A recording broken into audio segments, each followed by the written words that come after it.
Capítulo 3. Ingreso en la hermandad. Sandy se hizo muy amiga mía, casi podría decir que la única amiga que tenía. La conocí en la iglesia en la reunión de jóvenes que mencioné. Yo no iba a la iglesia para oír del Señor, iba para relacionarme con otros jóvenes. Sandy y yo trabajábamos juntas en varios programas de jóvenes de la iglesia y en la escuela andábamos juntas, estudiábamos juntas y salíamos a tomar refrescos juntas. Era bonita. Tenía mejor posición económica que yo, vestía muy bien y era muy popular. No parecía importarle mucho lo que a mí se refería. Yo tenía la impresión que se había hecho amiga mía más por lástima que por cualquiera otra cosa. Ignoraba que era reclutadora de la hermandad. Poco después del incidente con el futbolista, Sandy me dijo que había notado que yo tenía poderes que muy pocos tenían. Me dijo que sabía dónde podría averiguar para tener más de esos poderes. Escúchame, me dijo también, sé que te sientes sola y deprimida, y creo que tengo algo que te puede ayudar. La iglesia a que asistimos no se interesa mucho en ti, y Dios tampoco se interesa por ti. Si se interesara, no hubiera dejado que nacieras como naciste. Entonces me ofreció la oportunidad de ir con ella a un campamento de jóvenes patrocinado por el grupo al que ella y su familia pertenecían. Lo llamaba Campamento de la Iglesia. Estaba situado en un pueblecito a varios kilómetros de allí. Se celebraría en el verano. Como no iba a haber clases en aquel tiempo y no tenía otra cosa que hacer, decidí ir. Le dije a mis padres que iba a ir a un campamento de la iglesia, en realidad no les importaba lo que yo hiciera. Me sentía temerosa y alborozada. Por fin había hallado una amiga y aquello resolvería el problema de mi soledad y las preguntas sobre el extraño poder que había en mí. Sandy me estuvo hablando del campamento por varios días antes de que fuéramos. Me lo describió como el lugar ideal en que me aceptarían y me harían sentir que me querían y que me necesitaban. Necesitaban mis poderes, me dijo, y estos podrían ser perfeccionados. Podría convertirme en un personaje importante, y volverme famosa, o rica, lo que yo quisiera. Mientras me hablaba sentía que aquel extraño poder en mí se agitaba y crecía. Lo que Sandy evitaba era mencionar la palabra secta, o contarme la verdad acerca del grupo. Me detendré aquí para decir en resumen lo que era el grupo. Aquel grupo que en secreto se autodenomina la Hermandad está compuesto de personas directamente dominadas por Satanás, a quien rinden culto. Es una peligrosa secta que crece velozmente. Tiene dos grandes centros en los Estados Unidos, el de la costa occidental, principalmente en la zona Los Ángeles-San Francisco, y otro en el medio oeste estadounidense donde vivía yo. Están divididos en grupos locales o capítulos. Un capítulo puede tener desde 5 o 10 hasta varios miles de personas. Es la secta que Al Lindsey menciona en su libro Satanás vivo y activo en el planeta Tierra. Es una secta en extremo secreta. No se guarda registro de miembros. Hasta los contratos con Satanás que firman con sangre los miembros son quemados por los sumos sacerdotes y sacerdotisas. Esto no lo saben los miembros de bajo rango. Infestan todos los niveles de la sociedad, pobres y ricos, los muy cultos, la policía, funcionarios del gobierno, comerciantes, y hasta algunos que se llaman ministros cristianos. La mayoría asiste a las iglesias cristianas locales y se les considera buenos ciudadanos porque participan en las actividades cívicas. Lo hacen para presentar una fachada. Viven vidas dobles y en eso son expertos. Expertos en el engaño. Y no es maravilla, porque el mismo Satanás se transfigura en ángel de luz. Así que no es mucho si también sus ministros se transfiguran como ministros de justicia. 2 Corintios 11, 14, 15. En sus reuniones utilizan nombres codificados. Cuando se encuentran en la calle, a menudo no se conocen por su verdadero nombre. Son sometidos a la rígida disciplina de Satanás y los demonios. Ofrecen sacrificios humanos varias veces al año y de animales una vez al mes. Los sacrificios humanos la mayoría de las veces son de recién nacidos hijos de miembros solteros de la secta atendidos por médicos y enfermeras de la secta. Como la madre no va a un hospital, no queda constancia ni del nacimiento ni de la muerte del bebé. Otros sacrificios son víctimas de secuestros, o miembros de la secta que son disciplinados o se ofrecen voluntariamente porque, supongo yo, ya no pueden vivir consigo mismos. Muchos de ellos son asesinos de sangre fría, en extremo habilidosos. Cada capítulo es dirigido por un gran sacerdote y una gran sacerdotisa. Estos llegan a esa posición ganándose el favor de Satanás por medios diversos y por haber ido obteniendo mayores poderes de brujería. Hay muchas luchas intestinas en el grupo. Dentro de la secta existe una élite de brujas llamada Hermanas de la Luz o las Iluminadas. En los Estados Unidos hay varios grupos ocultistas que se autotitulan los Iluminados, aunque la mayoría no forma parte de la hermandad. Hay un grupo llamado los Iluminados cuya mayoría de sus miembros son descendientes directos de los druidas de la antigua Inglaterra. Son en extremo poderosos y peligrosos y están conectados con la hermandad. Realizan con frecuencia sacrificios humanos. Las Hermanas de la Luz vinieron de Europa a Estados Unidos en las postrimerías del siglo XVI. Datan de la Edad Media en Europa, pero ciertamente tienen sus raíces en los hechiceros de los antiguos Egipto y Babilonia que tenían tanto poder que pudieron reproducir 3 de las 10 plagas enviadas a Egipto en tiempo de Moisés. Ver Éxodo 7. Aquellos hechiceros eran increíblemente poderosos. Podían producir enfermedades y matar sin tocar físicamente a la víctima hasta a miles de kilómetros de distancia. Es obra de demonios, desde luego, pero esas personas han sido inducidas a creer que dominan a los demonios cuando en realidad Satanás y los demonios se están valiendo de ellos. Personas dominadas por los demonios cometen atrocidades dentro de su secta. Tan dominados están que pierden todo sentimiento de amor y compasión y se vuelven tan crueles que apenas parecen humanos. La rapidez con que crece la hermandad es señal de que estamos en los últimos tiempos y es cumplimiento directo de la profecía bíblica. Me inicié en la secta aquel verano en que asistí con Sandy al campamento de verano. Me sentía muy emocionada al llegar.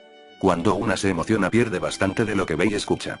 Primero nos llevaron a los dormitorios y nos hicieron sentir muy bien. Había muchas cosas buenas en el campamento: museos, bibliotecas, diferentes casas a donde uno podía ir a ver clarividentes, hipnotizadores, lectores de la mano y de barajas, expertos en vudú, etc. Algunas de aquellas personas vivían allí todo el año, y otras no. Era el lugar en que la secta oficialmente se relacionaba con el público que no nos conocía. Asistimos a muchas clases en las que nos enseñaron a ampliar y a usar mejor nuestros poderes. Santi me llevó a la primera reunión con las Hermanas de la Luz. Mucho más tarde descubrí que me habían estado observando desde mi niñez, desde el momento de la venta de mi sangre que habían realizado Ellen y Grace. Santi me llevó a una inmensa iglesia satánica del plantel como 2 horas antes de la reunión más importante de la noche. El sol se ponía ya y la iglesia entera estaba oscura, excepto por 13 velas en círculo situadas en el piso al frente de la iglesia que arrojaban fantasmagóricas sombras sobre las 13 figuras sentadas en el piso, una detrás de cada vela. Al acercarnos pude notar que eran 13 mujeres, todas vestidas iguales, en blancas túnicas largas con capuchas puntiagudas en la cabeza. Estaban sentadas sobre las piernas cruzadas sobre el bien pulido piso de madera, con la espalda erguida y los brazos doblados sobre el pecho, contemplando en absoluta concentración la vela que cada una tenía delante. Las velas eran de más de medio metro de largo y 7 centímetros de diámetro. Eran de cera negra y se asentaban sobre una tira de papel recubierta de escritura de fino trazo. Las mujeres no llevaban joyas ni ornamento de ningún tipo. No había movimiento en ellas excepto el continuo y tenue canto y tarareo en que elevaban sus oraciones a Satanás. Se sentía allí un poder que me tuvo fascinada e impávida. Al sentarme y contemplarlas durante las 2 horas de ceremonia, sentí revolverse fuertemente el inexplicable poder que dentro de mí había. Me sentí compelida a regresar la siguiente noche a ver la misma ceremonia. Sabía que eran las Hermanas de la Luz porque Sandy me lo dijo. Los demás miembros de la secta las llamaban madres, y pocos sabían que se trataba de aquella élite. Jamás revelaban a un varón su identidad ya que los varones estaban excluidos del grupo. Sin embargo, son el poder y la fuerza principal de la secta, y constituyen un secreto estrictamente guardado aún dentro de la secta misma. No toleran debilidades en ninguna de sus miembros. Las débiles son destruidas. Hay muy pocas jóvenes entre ellas. Después de la ceremonia de la segunda noche, una de aquellas mujeres se me acercó. Me dijo que había notado mi interés y que ya sabía de mi extraordinaria fuerza, que le gustaría que entrara en algún programa de adiestramiento. Eran sencillas y agradables y me dijeron que podían enseñarme a incrementar grandemente mis poderes como ningún otro grupo podía hacerlo. Me tragué el anzuelo con cordel y plomada. Primero me hablaron de la grandeza que alcanzaría, de cómo podía valerme del poder que había dentro de mí para obtener lo que necesitaba, y lo que quisiera tener. Aquel poder procedía de Satanás, no de Dios. Fueron los primeros en decirme aquello, y me dijeron también que Satanás es el único Dios verdadero. Me enseñaron a entonar sus cánticos y tarareos. Me dijeron que si quería algo, solo tenía que encender mi vela y poner mis oraciones debajo. Envió solo peticiones a mi favor, por supuesto, pues no debía ser egoísta. Podía orar por la mejoría de una persona o por su caída, no importaba, siempre y cuando hubiera el nombre de otra persona en el papel además del mío. Por fin llegó el último día. Yo ya estaba lista para el regreso. De pronto me vi frente a la realidad de que la bondad de la gente del campamento no era más que una fachada y que mi participación ya no era en juego, ni voluntaria. Cuando me encontré con Sandy para el regreso me dijo que las Hermanas de la Luz le acababan de decir que a mí y a otras personas bien dotadas nos estaban dando un entrenamiento especial. Me dijo que el gran sacerdote y la gran sacerdotisa querían hablar conmigo en la iglesia antes de que me fuera. Fui a la iglesia y entré junto con otros. Enseguida unos guardas armados se situaron frente al pequeño grupo a la entrada de la iglesia. El gran sacerdote nos dijo entonces que habíamos sido seleccionados para unirnos a la hermandad, lo cual significaba firmar con nuestra propia sangre un contrato con Satanás en una reunión a la siguiente noche. Le pregunté qué decía el contrato y se me dijo que yo estaba entregando a Satanás mi cuerpo, alma y espíritu a cambio de muchas bendiciones. Se nos dijo que si no queríamos hacerlo emplearían cierta persuasión para hacernos cambiar de opinión. Les dije que de ninguna manera iba yo a firmar un contrato así. La gran sacerdotisa me tomó aparte y me informó que no tenía alternativa. La miré fijamente a los ojos y le dije: vete al infierno, perra asquerosa. Creo que ustedes son horrendos, así es que no voy a firmar nada. Inmediatamente un guarda de gran estatura que esgrimía una metralleta se puso detrás de mí, me agarró el brazo por la muñeca y me lo dobló hacia atrás y hacia arriba con tanta fuerza que sentí que se me partía. Me ordenó que me arrodillara ante la gran sacerdotisa y le pidiera perdón por mi falta de respeto, y que si no lo hacía, me iba a estar golpeando hasta que lo hiciera. Enfurecida le grité: pues empieza ya, porque no me voy a arrodillar ante ninguna mujer. Me lanzó un manotazo con toda su fuerza y me dio con el puño en la sien. No supe más de mí hasta que desperté en una celda de 1,5 metros. Era una celda totalmente vacía con un duro piso de madera. La puerta tenía una ventana pequeña que daba a un pasillo desde el que me podían observar. Estaba casi completamente oscuro. Estuve 24 horas allí, 24 horas que me parecieron días. No me dejaban dormir con unos altoparlantes a todo dar. Me repetían que toda gloria, honor y honra había que dársela a Satanás. Que tenía que pedirle perdón a Satanás. Que Satanás era el dios del universo. Me dijeron que tenían vigilada a mi familia, y que si no aceptaba sus dictámenes y regulaciones y firmaba el contrato, los iban a torturar y a matar. Durante todo aquel tiempo me privaron de agua y alimento. La noche siguiente 2 guardas me condujeron a otro cuarto donde me esperaban 2 de las hermanas de la luz. Me ayudaron a bañarme, me pusieron una túnica de satín blanca sobre el cuerpo desnudo. Estaba descalza. La túnica llegaba al piso y me la amarraron a la cintura con un cordón blanco. Me pusieron una capucha puntiaguda y mangas largas sueltas. No tenía ornamento de ningún tipo. Las mujeres me dijeron que no debía luchar más, que no podía eludir mi destino. Me hablaron de las grandes bendiciones que recibiría de mi padre Satanás. Me llevaron a la reunión en una camioneta cerrada para que no viera el lugar, pero no era la iglesia satánica del campamento. Solo pude darle una mirada al exterior del edificio cuando me arrastraban hacia adentro. No tenía ventanas y estaba en un bosque. Parecía algo así como el almacén de granos de una granja, aunque estaba aislado, y había algo de paja en el piso de madera interior. El edificio estaba débilmente iluminado por muchas velas mortecinas a lo largo de las paredes. Las velas estaban en un grupo de 3, una negra, una roja y una blanca en cada grupo. Había de 200 a 300 personas sentadas en burdos bancos de madera de frente a la entrada del cuarto. En la entrada había una plataforma de madera rodeada de llameantes antorchas sobre pilotes de 1,5 metros de alto. Al frente, en medio de la plataforma, había un altar de piedras sin labrar que parecía una montura de caballo. Más tarde me enteraría que de veras 10 era, para permitir una fácil movilización. Las piedras eran grises con muchas manchas oscuras, resultado de la sangre de los muchos sacrificios de animales y seres humanos realizados en aquel altar. A pesar de mi agotamiento y temor sentí un revuelo de emoción al percibir el tremendo poder invisible en aquel cuarto y el correspondiente revuelo del poder que había en mí. Quemaban incienso, el que llenaba con su olor la habitación. Creo que tenía cierto tipo de droga porque pronto me sentí bastante mareada. El cuarto quedó en absoluto silencio mientras las figuras de las túnicas y las capuchas puntiagudas miraban con expectación la plataforma vacía. A alguna señal invisible comenzaron a tañer campanas de mano mientras el gran sacerdote y la gran sacerdotisa salían silenciosamente al escenario de entre las sombras. Usaban túnicas idénticas. Eran de un satín negro, del mismo estilo que la mía, ribeteados de rojo la capucha, los bordes delanteros y los bordes de las largas mangas. Tenían un cordón dorado atado a la cintura. Iban descalzos como los demás. Cada uno llevaba un cetro de 1 metro de largo. El de la gran sacerdotisa era dorado. En la parte superior tenía una cruz invertida con una serpiente que culebreaba de la manilla a la cruz. El cetro del gran sacerdote. Tenía el mismo diseño pero era de plata. Los llevaban reverentemente en el pliegue del brazo. Su presencia era impresionante y por primera vez tomé conciencia del tremendo poder que tenían, y los envidié. Había muchos guardias armados en aquella reunión, por dentro y por fuera del edificio. Era la primera vez que presenciaba un culto de verdad. Los demás no habían sido más que teatro y alarde.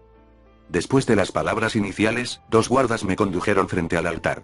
A mí y a los demás nos presentaron a la congregación como nuevos miembros ansiosos de unirse al grupo. El gran sacerdote fijó su atención en mí y dijo: hermanos y hermanas de Satanás, os presentamos a esta joven llamada Hermana Valencia, mi nuevo nombre. Os la presentamos porque ha solicitado ser una de nosotros, y ahora a nuestro Señor y Dios nuestro amo, Señor del universo, y también el destructor, Satanás, le decimos: esta joven, la hermana Valentía, la entregamos a ti para que obedezca tus órdenes y sea lo que tú quieras que sea. Le hemos prometido tus bendiciones según nos has indicado que prometamos. Me entregaron entonces un cuchillo para que me cortara el dedo, pero no quise hacerlo. Inmediatamente uno de los guardias me descargó un latigazo en la espalda que me hizo retorcerme en agonía, pero yo estaba determinada a no doblegarme ante ellos.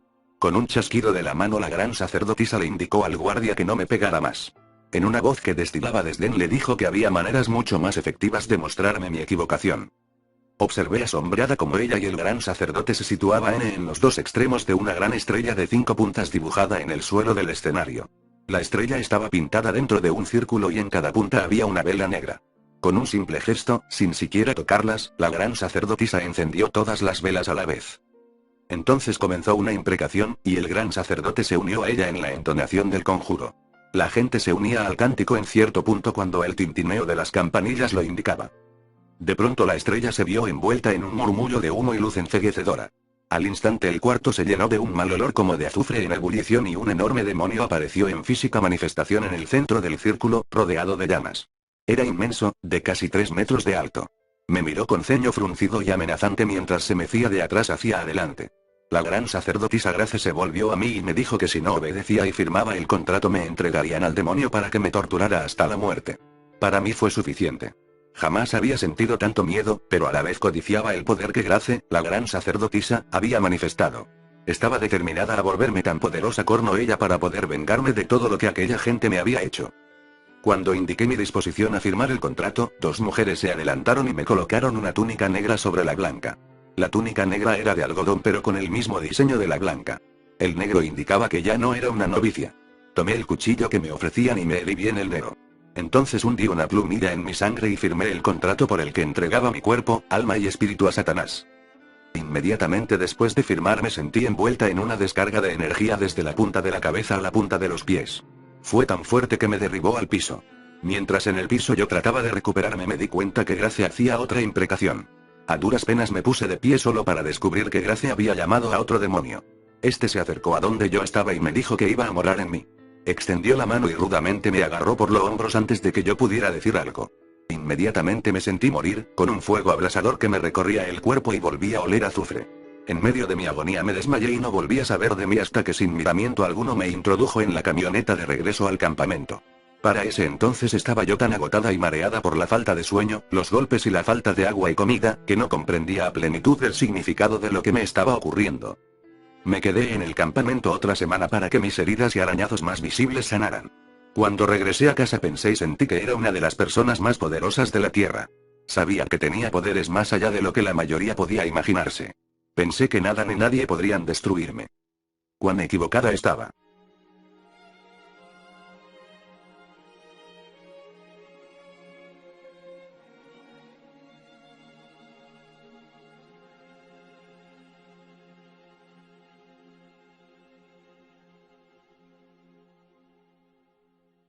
Habíamos sido seleccionados para unirnos a la hermandad, lo cual significaba firmar con nuestra propia sangre un contrato con Satanás en una reunión a la siguiente noche. Le pregunté qué decía el contrato y se me dijo que yo estaba entregando a Satanás mi cuerpo, alma y espíritu a cambio de muchas bendiciones. Se nos dijo que si no queríamos hacerlo emplearían cierta persuasión para hacernos cambiar de opinión. Les dije que de ninguna manera iba yo a firmar un contrato así. La gran sacerdotisa me tomó aparte y me informó que no tenía alternativa. La miré fijamente a los ojos y le dije: vete al infierno, perra asquerosa. Creo que ustedes son horrendos, así es que no voy a firmar nada. Inmediatamente un guarda de gran estatura que esgrimía una metralleta se puso detrás de mí, me agarró el brazo por la muñeca y me lo dobló hacia atrás y hacia arriba con tanta fuerza que sentí que se me partía. Me ordenó que me arrodillara ante la gran sacerdotisa y le pidiera perdón por mi falta de respeto, y que si no lo hacía, me iba a estar golpeando hasta que lo hiciera. Enfurecida le grité: pues empieza ya, porque no me voy a arrodillar ante ninguna mujer. Me lanzó un manotazo con toda su fuerza y me dio con el puño en la sien. No supe más de mí hasta que desperté en una celda de 1,5 metros. Era una celda totalmente vacía con un duro piso de madera. La puerta tenía una ventana pequeña que daba a un pasillo desde el que me podían observar. Estaba casi completamente oscuro. Estuve 24 horas allí, 24 horas que me parecieron días. No me dejaban dormir con unos altoparlantes a todo dar. Me repetían que toda gloria, honor y honra había que dársela a Satanás. Que tenía que pedirle perdón a Satanás. Que Satanás era el dios del universo.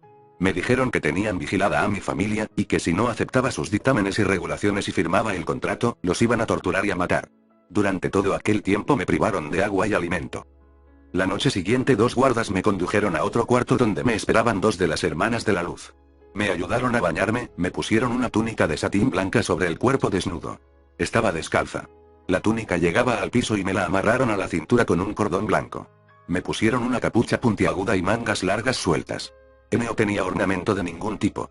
Las mujeres me dijeron que no debía luchar más, que no podía eludir mi destino. Me hablaron de las grandes bendiciones que recibiría de mi padre Satanás. Me llevaron a la reunión en una camioneta cerrada para que no viera el lugar, pero no era la iglesia satánica del campamento. Solo pude darle una mirada al exterior del edificio cuando me arrastraban hacia adentro. No tenía ventanas y estaba en un bosque. Parecía algo así como el almacén de granos de una granja, aunque estaba aislado, y había algo de paja en el piso de madera interior. El edificio estaba débilmente iluminado por muchas velas mortecinas a lo largo de las paredes. Las velas estaban en un grupo de 3, una negra, una roja y una blanca en cada grupo. Había de 200 a 300 personas sentadas en burdos bancos de madera de frente a la entrada del cuarto. En la entrada había una plataforma de madera rodeada de llameantes antorchas sobre pilotes de 1,5 metros de alto. Al frente, en medio de la plataforma, había un altar de piedras sin labrar que parecía una montura de caballo. Más tarde me enteraría que de veras 10 era, para permitir una fácil movilización. Las piedras eran grises con muchas manchas oscuras, resultado de la sangre de los muchos sacrificios de animales y seres humanos realizados en aquel altar. Momento de la venta de mi sangre que habían realizado Ellen y Grace. Santi me llevó a una inmensa iglesia satánica del plantel como 2 horas antes de la reunión más importante de la noche. El sol se ponía ya y la iglesia entera estaba oscura, excepto por 13 velas en círculo situadas en el piso al frente de la iglesia que arrojaban fantasmagóricas sombras sobre las 13 figuras sentadas en el piso, una detrás de cada vela. Al acercarnos pude notar que eran 13 mujeres, todas vestidas iguales, en blancas túnicas largas con capuchas puntiagudas en la cabeza. Estaban sentadas sobre las piernas cruzadas sobre el bien pulido piso de madera, con la espalda erguida y los brazos doblados sobre el pecho, contemplando en absoluta concentración la vela que cada una tenía delante. Las velas eran de más de medio metro de largo y 7 centímetros de diámetro. Eran de cera negra y se asentaban sobre una tira de papel recubierta de escritura de fino trazo. Las mujeres no llevaban joyas ni ornamento de ningún tipo. No había movimiento en ellas excepto el continuo y tenue canto y tarareo en que elevaban sus oraciones a Satanás. Se sentía allí un poder que me tuvo fascinada e impávida. Al sentarme y contemplarlas durante las 2 horas de ceremonia, sentí revolverse fuertemente el inexplicable poder que dentro de mí había. Me sentí compelida a regresar la siguiente noche a ver la misma ceremonia. Sabía que eran las hermanas de la luz porque Sandy me lo dijo. Los demás miembros de la secta las llamaban madres, y pocos sabían que se trataba de aquella élite. Jamás revelaban a un varón su identidad ya que los varones estaban excluidos del grupo. Sin embargo, son el poder y la fuerza principal de la secta, y constituyen un secreto estrictamente guardado aún dentro de la secta misma. No toleran debilidades en ninguna de sus miembros. Las débiles son destruidas. Hay muy pocas jóvenes entre ellas. Después de la ceremonia de la segunda noche, una de aquellas mujeres se me acercó. Me dijo que había notado mi interés y que ya sabía de mi extraordinaria fuerza, que le gustaría que entrara en algún programa de adiestramiento. Eran sencillas y agradables y me dijeron que podían enseñarme a incrementar grandemente mis poderes como ningún otro grupo podía hacerlo. Me tragué el anzuelo con cordel y plomada. Primero me hablaron de la grandeza que alcanzaría, de cómo podía valerme del poder que había dentro de mí para obtener lo que necesitaba, y lo que quisiera tener. Aquel poder procedía de Satanás, no de Dios. Fueron los primeros en decirme aquello, y me dijeron también que Satanás es el único Dios verdadero. Me enseñaron a entonar sus cánticos y tarareos. Me dijeron que si quería algo, solo tenía que encender mi vela y poner mis oraciones debajo. O solo peticiones a mi favor, por supuesto, pues no debía ser egoísta. Podía orar por la mejoría de una persona o por su caída, no importaba, siempre y cuando hubiera el nombre de otra persona en el papel además del mío. Por fin llegó el último día. Yo ya estaba lista para el regreso. De pronto me vi frente a la realidad de que la bondad de la gente del campamento no era más que una fachada y que mi participación ya no era en juego, ni voluntaria. Cuando me encontré con Sandy para el regreso me dijo que las hermanas de la luz le acababan de decir que a mí y a otras personas bien dotadas nos estaban dando un entrenamiento especial. Me dijo que el gran sacerdote y la gran sacerdotisa querían hablar conmigo en la iglesia antes de que me fuera. Fui a la iglesia y entré junto con otros. Enseguida unos guardas armados se situaron frente al pequeño grupo a la entrada de la iglesia. El gran sacerdote nos dijo entonces que, capítulo 3. Ingreso en la hermandad. Sandy se hizo muy amiga mía, casi podría decir que la única amiga que tenía. La conocí en la iglesia en la reunión de jóvenes que mencioné. Yo no iba a la iglesia para oír del Señor, iba para relacionarme con otros jóvenes. Sandy y yo trabajábamos juntas en varios programas de jóvenes de la iglesia y en la escuela andábamos juntas, estudiábamos juntas y salíamos a tomar refrescos juntas. Era bonita. Tenía mejor posición económica que yo, vestía muy bien y era muy popular. No parecía importarle mucho lo que a mí se refería. Yo tenía la impresión que se había hecho amiga mía más por lástima que por cualquiera otra cosa. Ignoraba que era reclutadora de la hermandad. Poco después del incidente con el futbolista, Sandy me dijo que había notado que yo tenía poderes que muy pocos tenían. Me dijo que sabía dónde podría averiguar para tener más de esos poderes. Escúchame, me dijo también, sé que te sientes sola y deprimida, y creo que tengo algo que te puede ayudar. La iglesia a que asistimos no se interesa mucho en ti, y Dios tampoco se interesa por ti. Si se interesara, no hubiera dejado que nacieras como naciste. Entonces me ofreció la oportunidad de ir con ella a un campamento de jóvenes patrocinado por el grupo al que ella y su familia pertenecían. Lo llamaba Campamento de la Iglesia. Estaba situado en un pueblecito a varios kilómetros de allí. Se celebraría en el verano. Como no iba a haber clases en aquel tiempo y no tenía otra cosa que hacer, decidí ir. Le dije a mis padres que iba a ir a un campamento de la iglesia, en realidad no les importaba lo que yo hiciera. Me sentía temerosa y alborozada. Por fin había hallado una amiga y aquello resolvería el problema de mi soledad y las preguntas sobre el extraño poder que había en mí. Sandy me estuvo hablando del campamento por varios días antes de que fuéramos. Me lo describió como el lugar ideal en que me aceptarían y me harían sentir que me querían y que me necesitaban. Necesitaban mis poderes, me dijo, y estos podrían ser perfeccionados. Podría convertirme en un personaje importante, y volverme famosa, o rica, lo que yo quisiera. Mientras me hablaba sentía que aquel extraño poder en mí se agitaba y crecía. Lo que Sandy evitaba era mencionar la palabra secta, o contarme la verdad acerca del grupo. Me detendré aquí para decir en resumen lo que era el grupo. Aquel grupo que en secreto se autodenomina la Hermandad está compuesto de personas directamente dominadas por Satanás, a quien rinden culto. Es una peligrosa secta que crece velozmente. Tiene dos grandes centros en los Estados Unidos, el de la costa occidental, principalmente en la zona Los Ángeles-San Francisco, y otro en el medio oeste estadounidense donde vivía yo. Están divididos en grupos locales o capítulos. Un capítulo puede tener desde 5 o 10 hasta varios miles de personas. Es la secta que Al Lindsey menciona en su libro Satanás vivo y activo en el planeta Tierra. Es una secta en extremo secreta. No se guarda registro de miembros. Hasta los contratos con Satanás que firman con sangre los miembros son quemados por los sumos sacerdotes y sacerdotisas. Esto no lo saben los miembros de bajo rango. Infestan todos los niveles de la sociedad, pobres y ricos, los muy cultos, la policía, funcionarios del gobierno, comerciantes, y hasta algunos que se llaman ministros cristianos. La mayoría asiste a las iglesias cristianas locales y se les considera buenos ciudadanos porque participan en las actividades cívicas. Lo hacen para presentar una fachada. Viven vidas dobles y en eso son expertos. Expertos en el engaño. Y no es maravilla, porque el mismo Satanás se transfigura en ángel de luz. Así que no es mucho si también sus ministros se transfiguran como ministros de justicia. 2 Corintios 11, 14, 15. En sus reuniones utilizan nombres codificados. Cuando se encuentran en la calle, a menudo no se conocen por su verdadero nombre. Son sometidos a la rígida disciplina de Satanás y los demonios. Ofrecen sacrificios humanos varias veces al año y de animales una vez al mes. Los sacrificios humanos la mayoría de las veces son de recién nacidos hijos de miembros solteros de la secta atendidos por médicos y enfermeras de la secta. Como la madre no va a un hospital, no queda constancia ni del nacimiento ni de la muerte del bebé. Otros sacrificios son víctimas de secuestros, o miembros de la secta que son disciplinados o se ofrecen voluntariamente porque, supongo yo, ya no pueden vivir consigo mismos. Muchos de ellos son asesinos de sangre fría, en extremo habilidosos.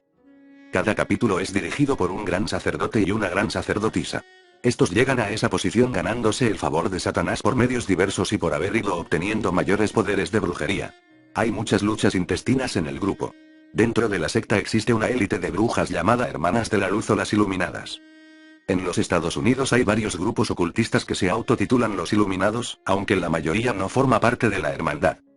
Hay un grupo llamado los Iluminados cuya mayoría de sus miembros son descendientes directos de los druidas de la antigua Inglaterra. Son en extremo poderosos y peligrosos y están conectados con la hermandad. Realizan con frecuencia sacrificios humanos. Las Hermanas de la Luz vinieron de Europa a Estados Unidos en las postrimerías del siglo XVI. Datan de la Edad Media en Europa, pero ciertamente tienen sus raíces en los hechiceros de los antiguos Egipto y Babilonia que tenían tanto poder que pudieron reproducir 3 de las 10 plagas enviadas a Egipto en tiempo de Moisés. Ver Éxodo 7. Aquellos hechiceros eran increíblemente poderosos. Podían producir enfermedades y matar sin tocar físicamente a la víctima hasta a miles de kilómetros de distancia. Es obra de demonios, desde luego, pero esas personas han sido inducidas a creer que dominan a los demonios cuando en realidad Satanás y los demonios se están valiendo de ellos. Personas dominadas por los demonios cometen atrocidades dentro de su secta. Tan dominados están que pierden todo sentimiento de amor y compasión y se vuelven tan crueles que apenas parecen humanos.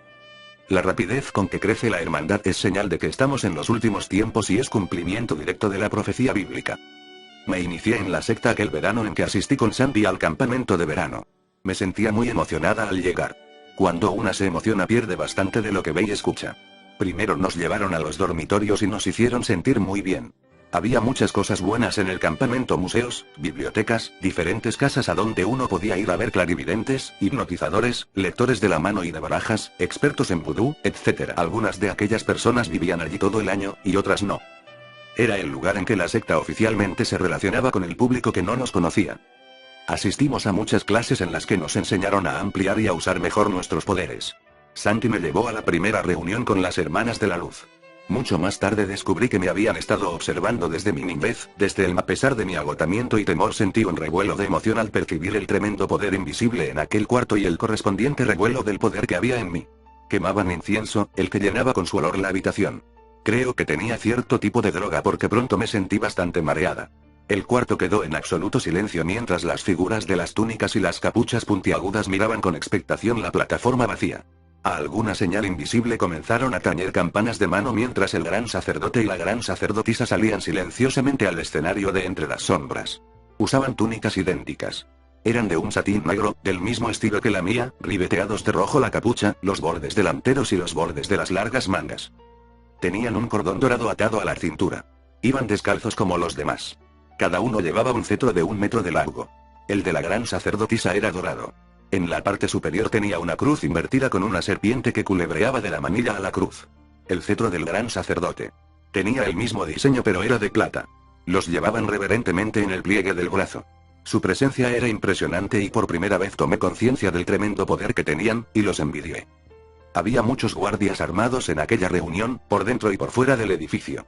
Era la primera vez que presenciaba un culto de verdad. Los demás no habían sido más que teatro y alarde. Después de las palabras iniciales, 2 guardas me condujeron frente al altar. A mí y a los demás nos presentaron a la congregación como nuevos miembros ansiosos de unirse al grupo. El gran sacerdote fijó su atención en mí y dijo: hermanos y hermanas de Satanás, os presentamos a esta joven llamada Hermana Valentía, mi nuevo nombre. Os la presentamos porque ha solicitado ser una de nosotros, y ahora a nuestro Señor y Dios nuestro amo, Señor del universo, y también el destructor, Satanás, le decimos: esta joven, la Hermana Valentía, la entregamos a ti para que obedezca tus órdenes y sea lo que tú quieras que sea. Le hemos prometido tus bendiciones según nos has indicado que prometamos. Me entregaron entonces un cuchillo para que me cortara el dedo, pero no quise hacerlo. Inmediatamente uno de los guardias me descargó un latigazo en la espalda que me hizo retorcerme en agonía, pero yo estaba determinada a no doblegarme ante ellos. Con un chasquido de la mano la gran sacerdotisa le indicó al guardia que no me pegara más. En una voz que destilaba desdén le dijo que había maneras mucho más efectivas de mostrarme mi equivocación. Observé asombrada como ella y el gran sacerdote se situaban en los 2 extremos de una gran estrella de 5 puntas dibujada en el suelo del escenario. La estrella estaba pintada dentro de un círculo y en cada punta había una vela negra. Con un simple gesto, sin siquiera tocarlas, la gran sacerdotisa encendió todas las velas a la vez. Entonces comenzó una imprecación, y el gran sacerdote se unió a ella en la entonación del conjuro. La gente se unía al cántico en cierto punto cuando el tintineo de las campanillas lo indicaba. De pronto la estrella se vio envuelta en un murmullo de humo y luz enceguecedora. Al instante el cuarto se llenó de un mal olor como de azufre en ebullición y un enorme demonio apareció en física manifestación en el centro del círculo, rodeado de llamas. Era inmenso, de casi 3 metros de alto. Me miró con ceño fruncido y amenazante mientras se mecía de atrás hacia adelante. La gran sacerdotisa Grace se volvió a mí y me dijo que si no obedecía y firmaba el contrato me entregarían al demonio para que me torturara hasta la